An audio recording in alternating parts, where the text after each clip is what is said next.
This news is brought to you by...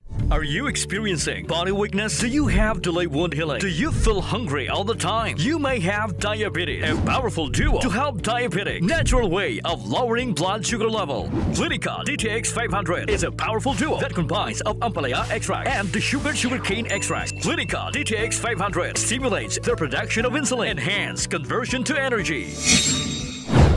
Ginklaro sang Iloilo City Veterinary Office nga duha ka nayon, isa ka Lais kag 33 ka mga idik ay nagkalamatay sa Barangay Tacas, Jaro, Iloilo City nga posible ginigo sang African swine fever.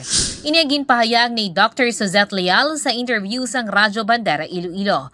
Suno kay Leal gilayon nga ginpaidalom sa inventory ang mga nagkalamatay nga baboy matapos nga nakalabot sa ila igtalupangod ang reported swine death sa lugar. Dugang pa sang doktor base sa ilang nga data, isa ka nayon nga may just 9 ka idik, isa ka nayon nga may 14 ka idik kag isa naman ka Lais ang nagkalamatay. Sa karon istrikto nga ginapatuman ang barangay checkpoint sa lugar, tubtob nga mahibaluan kung ano ang ginkamatay sang mga baboy. Report nagikan sa Iloilo City Hall. Inisik habandarang Alex Escalante.